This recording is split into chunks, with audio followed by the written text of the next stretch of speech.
नमस्कार। किस्से कहानियां में आपका स्वागत है। आइए सुनते हैं मुंशी प्रेमचंद द्वारा लिखी कहानी सेवा मार्ग। तारा ने 12 वर्ष दुर्गा की तपस्या की। ना पलंग पर सोई, ना केशों को संवारा और ना नेत्रों में सुरमा लगाया। पृथ्वी पर सोती, गेरुआ वस्त्र पहनती और रूखी रोटियां खाती।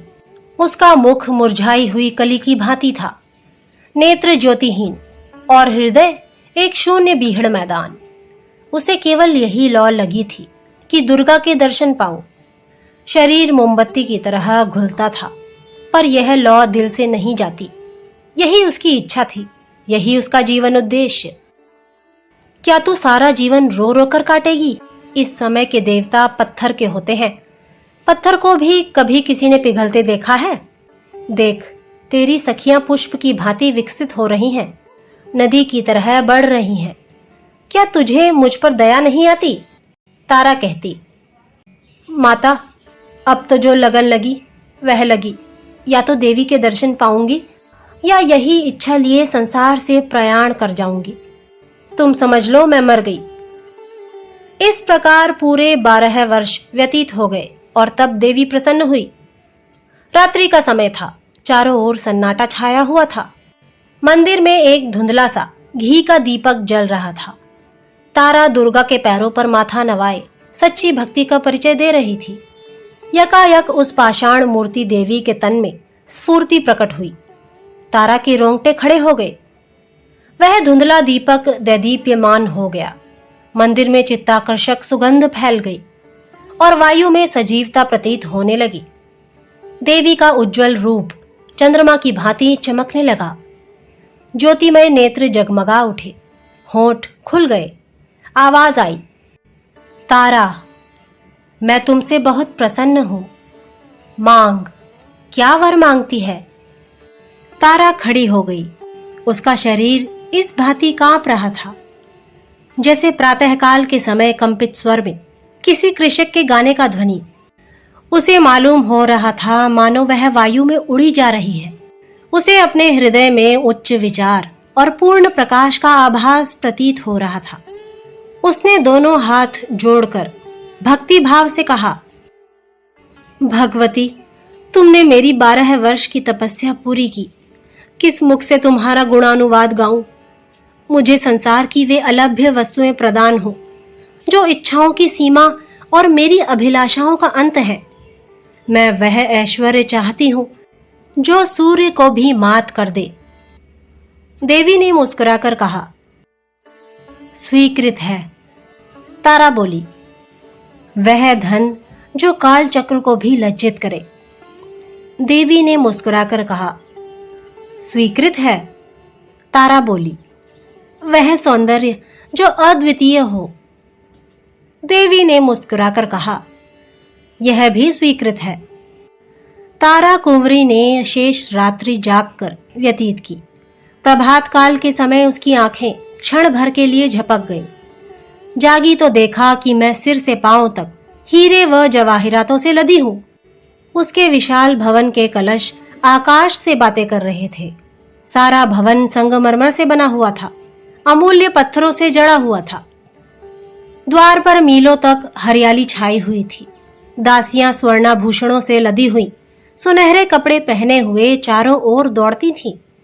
तारा को देखते ही वे स्वर्ण के लोटे और कटोरे लेकर दौड़ी। तारा ने देखा कि मेरा पलंग हाथी दांत का है। भूमि पर बड़े कोमल बिछौने बिछे हुए हैं। सिरहाने की ओर एक बड़ा सुंदर ऊंचा शीशा रखा हुआ है। तारा ने उसमें अपना रूप देखा, चकित रह गई।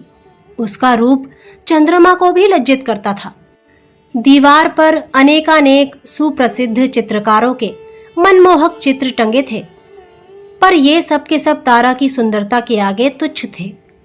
तारा को अपनी सुंदरता का गर्व हुआ। वह कई दासियों को लेकर वाटिका में गई। वहां की छटा देखकर वह मुग्ध हो गई। वायु में गुलाब और केसर घुले हुए थे। रंग बिरंग के पुष्प वायु के मंद मंद झोंकों से मतवालों की तरह झूम रहे थे। तारा ने एक गुलाब का फूल तोड़ लिया और उसके रंग और कोमलता की अपने अधर पल्लव से समानता करने लगी। गुलाब में वह कोमलता न थी। वाटिका के मध्य में एक बिल्लौर जड़ित हौज था। इसमें हंस और बत्तख किलोले कर रहे थे। यकायक तारा को ध्यान आया, मेरे घर के लोग कहाँ हैं? दासियों से पूछा। उन्होंने कहा, वे लोग पुराने घर में हैं। तारा ने अपनी अटारी पर जाकर देखा। उसे अपना पहला घर एक साधारण झोपड़े की तरह दृष्टिगोचर हुआ। उसकी बहनें उसकी साधारण दासियों के समान भी न थी। माँ को देखा, वह आंगन में बैठी चरखा कात रही थी। तारा पहले सोचा करती थी कि जब मेरे दिन चमकेंगे तब मैं इन लोगों को भी अपने साथ रखूंगी और उनकी भली भांति सेवा करूंगी। पर इस समय धन के गर्व ने उसकी पवित्र हार्दिक इच्छा को निर्बल बना दिया था। उसने घर वालों को स्नेह रहित दृष्टि से देखा और तब वह उस मनोहर गान को सुनने चली गई जिसकी प्रतिध्वनि उसके कानों में आ रही थी। एक बारगी जोर से एक कड़का हुआ, बिजली चमकी और बिजली की छटाओं से एक ज्योति स्वरूप नवयुवक निकलकर तारा के सामने नम्रता से खड़ा हो गया। तारा ने पूछा, तुम कौन हो? नवयुवक ने कहा, श्रीमती, मुझे विद्युत सिंह कहते हैं। मैं श्रीमती का आज्ञाकारी हूं। उसके विदा होते ही वायु के उष्ण झोंके चलने लगे। आकाश में एक प्रकाश दृष्टिगोचर हुआ। यह क्षण मात्र में उतरकर तारा कुंवरी के समीप ठहर गया। उसमें से एक ज्वालामुखी मनुष्य ने निकलकर तारा के पदों को चूमा। तारा ने पूछा, तुम कौन हो? उस मनुष्य ने उत्तर दिया, श्रीमती, मेरा नाम अग्नि सिंह है। मैं श्रीमती का आज्ञाकारी सेवक हूं। वह अभी जाने भी ना पाया था कि एक बारगी सारा महल ज्योति से प्रकाशमान हो गया। जान पड़ता था सैकड़ों बिजलियां मिलकर चमक रही हैं। वायु सवेग हो गई। एक जगमगाता हुआ सिंहासन आकाश पर दिख पड़ा। वह शीघ्रता से पृथ्वी की ओर चला और तारा कुंवरी के पास आकर ठहर गया। उससे एक प्रकाशमान रूप का बालक, जिसके रूप से गंभीरता प्रकट होती थी, निकलकर तारा के सामने निष्ठा भाव से खड़ा हो गया। तारा ने पूछा, तुम कौन हो? बालक ने उत्तर दिया, श्रीमती, मुझे मिस्टर रेडियम कहते हैं। मैं श्रीमती का आज्ञापालक हूं। धनी लोग तारा के भय से थर्राने लगे। उसके आश्चर्यजनक सौंदर्य ने संसार को चकित कर दिया। बड़े बड़े महीपति उसकी चौखट पर माथा रगड़ने लगे। जिसकी ओर उसकी कृपा दृष्टि हो जाती वह अपना अहोभाग्य समझता, सदैव के लिए उसका बेदाम का गुलाम बन जाता। एक दिन तारा अपनी आनंद वाटिका में टहल रही थी। अचानक किसी के गाने का मनोहर शब्द सुनाई दिया। तारा विक्षिप्त हो गई। उसके दरबार में संसार के अच्छे अच्छे गवैये मौजूद थे, पर वह चित्ताकर्षकता जो इन सुरों में थी कभी अवगत ना हुई थी। तारा ने गायक को बुला भेजा। एक क्षण के अनंतर में वाटिका में एक साधु आया। सिर पर जटाएं, शरीर में भस्म रमाए। उसके साथ एक टूटा हुआ बीन था। उसी से वह प्रभावशाली स्वर निकालता था जो हृदय के अनुरक्त स्वरों से कहीं प्रिय था। साधु आकर हौज के किनारे बैठ गया। उसने तारा के सामने शिष्ट भाव नहीं दिखाया। आश्चर्य से इधर उधर दृष्टि नहीं डाली। उस रमणीय स्थान में वह अपना सुर अलापने लगा। तारा का चित्त विचलित हो उठा। दिल में अनुराग का संचार हुआ। मदमत्त होकर टहलने लगी। साधु के सुमनोहर मधुर आलाप से पक्षी मग्न हो गए। पानी में लहरें उठने लगी, वृक्ष झूमने लगे। तारा ने उन चित्ताकर्षक सुरों से एक चित्र खींचते हुए देखा। धीरे धीरे चित्र प्रकट होने लगा। उसमें स्फूर्ति आई और तब वह खड़ी नृत्य करने लगी। तारा चौंक पड़ी। उसने देखा कि यह मेरा ही चित्र है। नहीं, मैं ही हूं। मैं ही बीन की तान पर नृत्य कर रही हूं।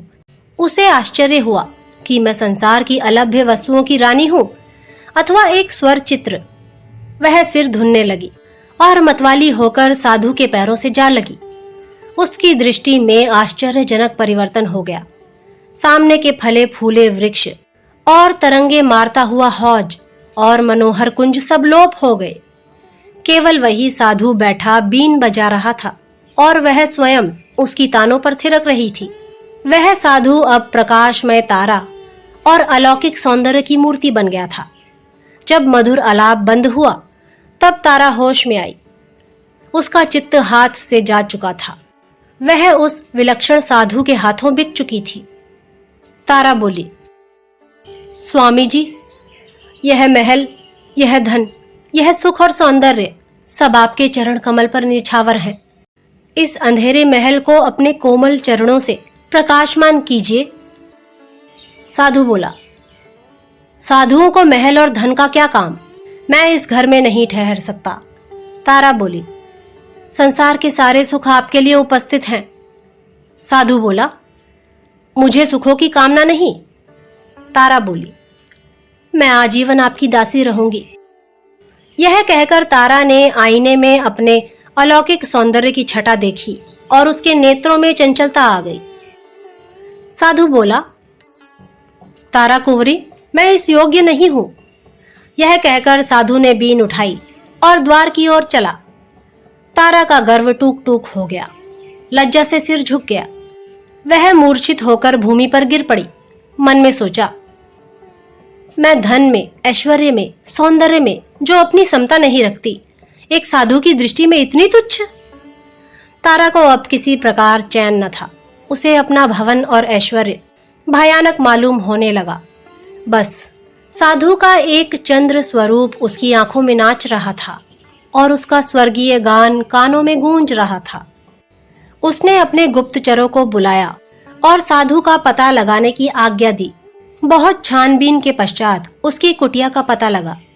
तारा नित्य प्रति वायुयान पर बैठकर साधु के पास जाती। कभी उस पर लाल जवाहर लुटाती, कभी रत्न और आभूषण की छटा दिखाती, पर साधु इससे तनिक विचलित ना हुआ। तारा के माया जाल का उस पर कुछ भी असर ना हुआ। तब तारा कुंवरी फिर दुर्गा के मंदिर में गई और देवी के चरणों पर सिर रखकर बोली, माता, तुमने मुझे संसार के सारे दुर्लभ पदार्थ प्रदान किए। मैंने समझा था कि ऐश्वर्य में संसार को दास बना लेने की शक्ति है, पर मुझे अब ज्ञात हुआ कि प्रेम पर ऐश्वर्य, सौंदर्य और वैभव का कुछ भी अधिकार नहीं। अब एक बार मुझ पर वही कृपा दृष्टि हो। कुछ ऐसा कीजिए कि जिस निष्ठुर के प्रेम में मैं मरी जा रही हूँ, उसे भी मुझे देखे बिना चैन न आए। उसकी आंखों में भी नींद हराम हो जाए, वह भी मेरे प्रेम मद में चूर हो जाए। देवी के होंठ खुले, मुस्कुराई, उसके अधर पल्लव विकसित हुए, बोली सुनाई दी, तारा, मैं संसार के पदार्थ प्रदान कर सकती हूँ, पर स्वर्ग सुख मेरी शक्ति से बाहर है। प्रेम स्वर्ग सुख का मूल है। तारा बोली, माता, संसार के सारे ऐश्वर्य मुझे जंजाल जान पड़ते हैं।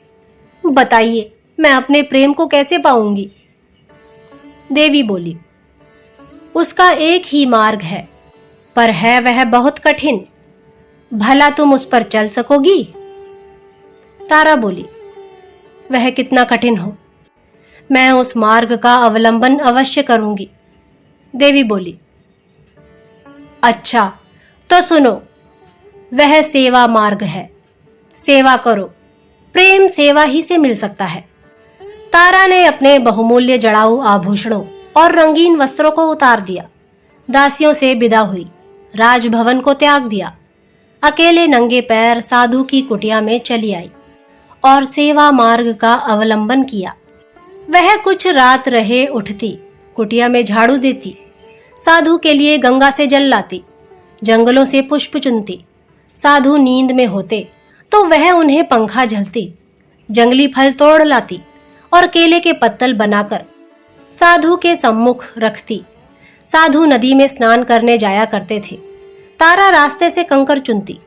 उसने कुटिया के चारों ओर पुष्प लगाए, गंगा से पानी लाकर सींचती, उन्हें हरा भरा देखकर प्रसन्न होती। उसने मदार की रुई बटोरी, साधु के लिए नर्म गद्दे तैयार किए। अब और कोई कामना न थी। सेवा स्वयं अपना पुरस्कार और फल थी। तारा को कई कई दिन उपवास करना पड़ता, हाथों में गट्ठे पड़ गए, पैर कांटों से छलनी हो गए। धूप से कोमल गात मुरझा गया, गुलाब सा बदन सूख गया। पर उसके हृदय में अब स्वार्थ और गर्व का शासन न था।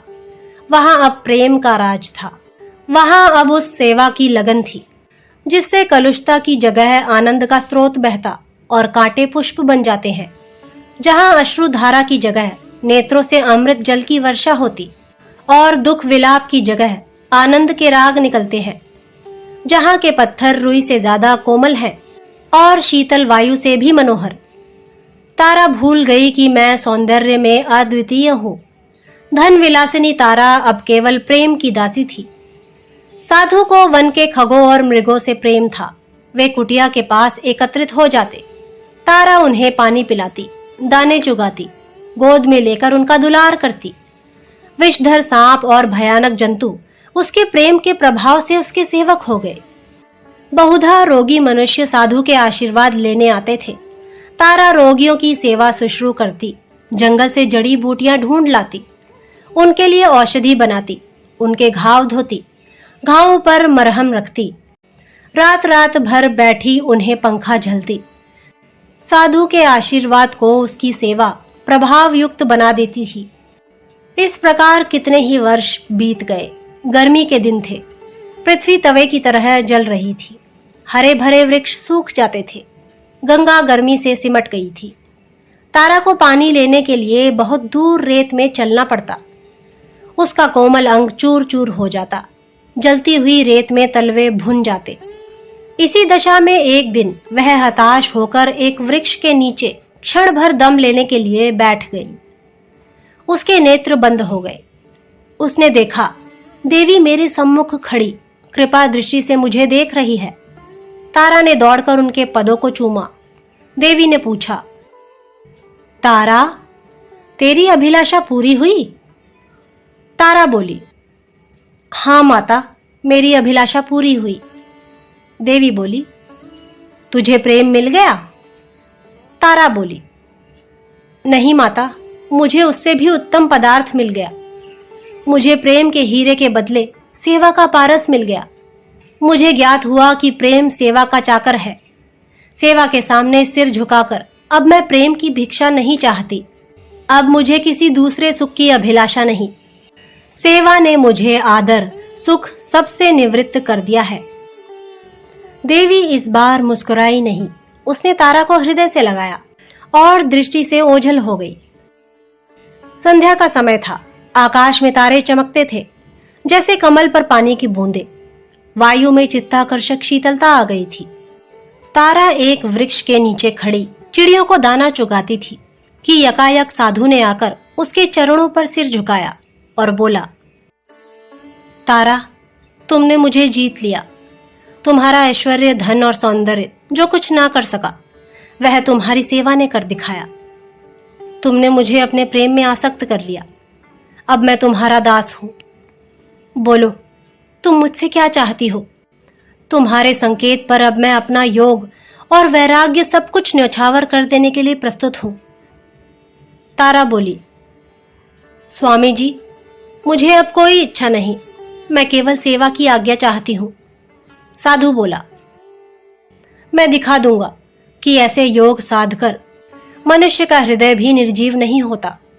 मैं भंवरे के सदृश तुम्हारे सौंदर्य पर मंडराऊंगा। पपीहे की तरह तुम्हारे प्रेम की रट लगाऊंगा। हम दोनों प्रेम की नौका पर ऐश्वर्य और वैभव की नदी की सैर करेंगे। प्रेम कुंजों में बैठकर प्रेम चर्चा करेंगे और आनंद के मनोहर राग गाएंगे।